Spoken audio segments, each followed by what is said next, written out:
The roaring sound of the helicopter filled the private airfield. It was supposed to take off at 9 a.m., but the engine had failed unexpectedly. The pilot cursed under his breath, wiping sweat off his forehead. "This machine's done for today," he muttered. Moments later, a sleek black car pulled up, and from it stepped out a tall woman in a business suit, Ava Hartman, CEO of Hartman Aerotech. Her expression was sharp, her tone colder than the morning wind. "Why is my helicopter not ready?" she demanded. The pilot stammered, "Ma'am, we're still trying to find what went wrong." Ava folded her arms, frustration rising. She had an emergency meeting with investors waiting in the city. "I don't pay for excuses. Fix it in 15 minutes, or I'll find someone who can." A small voice broke through the tension. "My daddy can fix it."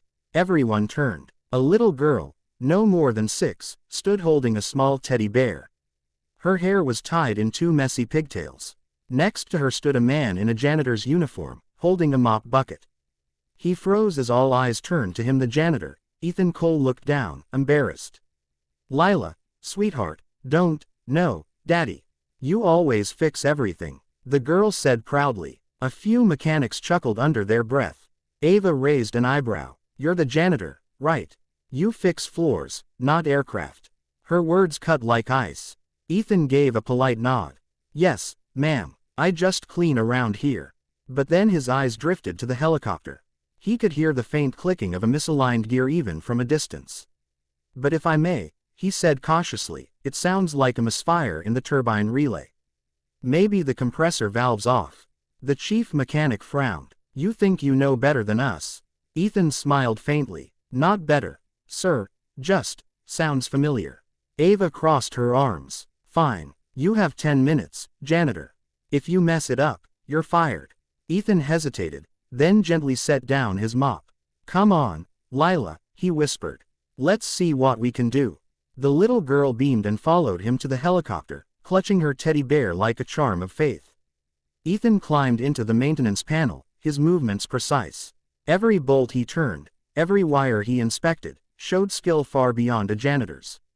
The mechanics watched silently, whispering among themselves.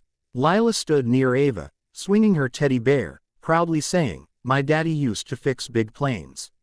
Ava's brow furrowed. "Used to," she repeated. The girl nodded. "Before he got sad and stopped flying." Ethan tightened one last screw, then stepped back. "Try it now." The pilot looked skeptical but turned the ignition. The helicopter came to life. Smooth, steady, perfect. The sound filled the air, sharp and clean. Gasps erupted from the crew. Ava's cold stare softened just a fraction. "How did you do that?" Ethan looked away. "I used to be an aircraft engineer, ma'am.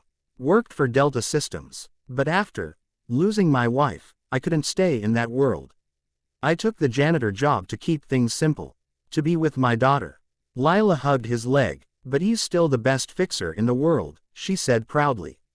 For a moment, silence hung in the air. Then Ava stepped closer, her expression unreadable. "Mr. Cole," she said slowly, "you just saved my company from a serious setback. I owe you more than a thank you." Ethan shook his head. "No need, ma'am. I'm just glad it's working." But Ava wasn't done. "I'm offering you a new position, head of maintenance and systems diagnostics. Double your current pay. I need someone like you." Ethan's eyes widened. Ma'am, I don't think." "It's not a request," Ava interrupted with a faint smile. "It's an opportunity." Lila tugged her father's sleeve, whispering, "See, Daddy. I told you you're special."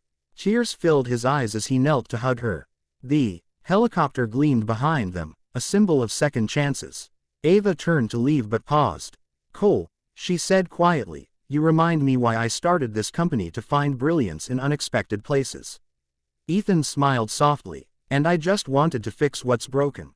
The rotor blades spun in the distance as father and daughter watched a janitor no more, but a man who found his wings again through the faith of a little girl.